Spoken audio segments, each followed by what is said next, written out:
आज मार्केट में चारों तरफ लाल ही लाल नजर आ रहा है, मतलब सब कुछ डाउन है। पर कभी सोचा है ऐसा हो क्यों रहा है? आज हम इसी पहेली को सुलझाने वाले हैं कि आखिर क्यों चांदी से लेकर शेयर मार्केट तक सब नीचे लुढ़क रहे हैं। तो चलिए मिलकर पता लगाते हैं। अब जरा स्क्रीन पर देखिए, एक तरफ है चांदी जो टूट चुकी है और दूसरी तरफ SGX निफ्टी जो 2.3% से ज्यादा गिरा हुआ है।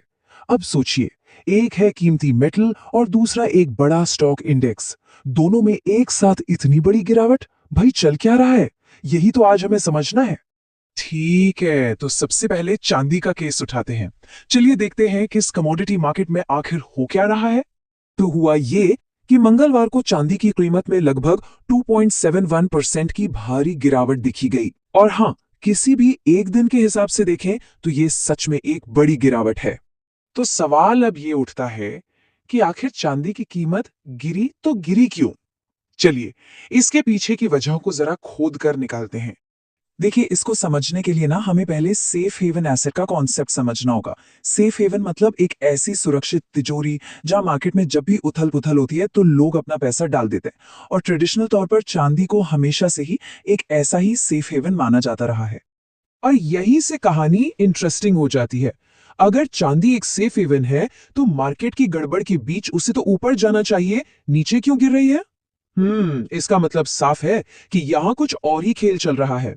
असल में इसके पीछे कई वजहें काम कर रही हैं। पहली वजह है मजबूत होता अमेरिकी डॉलर। जब डॉलर मजबूत होता है ना, तो दूसरे देशों के लिए चांदी खरीदना महंगा हो जाता है। दूसरी वजह है बढ़ती हुई ट्रेजरी यील्ड्स। आसान भाषा में कहें तो सरकारी बॉन्ड्स पर अब ज्यादा रिटर्न मिल रहा है।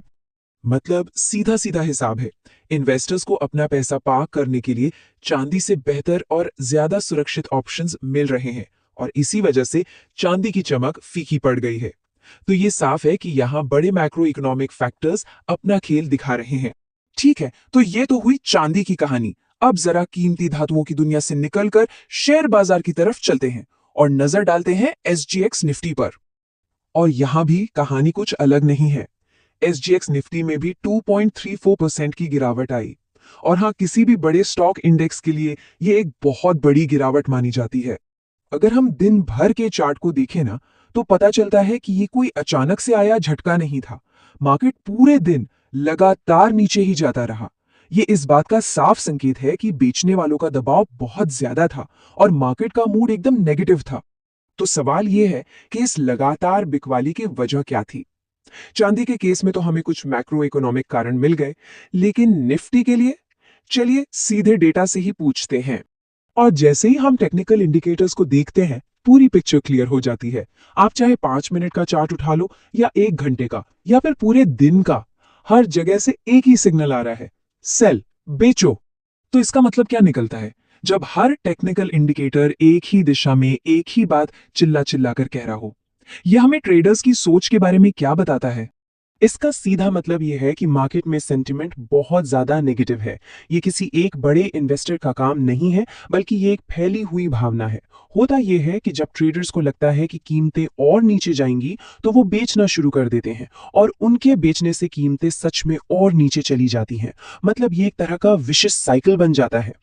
तो हमने 2 केस देखे, एक चांदी का, दूसरा निफ्टी का, दोनों में गिरावट। अब इन दोनों कहानियों के धागों को एक साथ जोड़कर देखते हैं कि पूरी तस्वीर क्या बनती है। तो देखिए, कहानी ये है, चांदी गिरा बड़े मैक्रो इकोनॉमिक फैक्टर्स की वजह से, जैसे मजबूत डॉलर और बढ़ती बॉन्ड यील्ड्स। वहीं दूसरी तरफ निफ्टी गिरा मार्केट के नेगेटिव सेंटिमेंट और ट्रेडर्स के बेचने के दबाव की वजह से। मतलब 2 अलग अलग एसेट्स और उनके गिरने की 2 बिल्कुल अलग अलग वजह। लेकिन इन अलग अलग वजहों के बाद भी एक बात कॉमन है, और वो है रिस्क ऑफ सेंटिमेंट। मतलब दोनों ही मामलों में निवेशक रिस्क लेने से कतरा रहे थे, चाहे वो चांदी बेचकर ज्यादा सुरक्षित बॉन्ड्स में पैसा लगाना हो या फिर डर के मारे अपने स्टॉक्स बेचना हो। इन सब के पीछे की भावना एक ही थी, अपने पैसे को सुरक्षित रखना। अगर आपको ऐसी रियल मार्केट नॉलेज चाहिए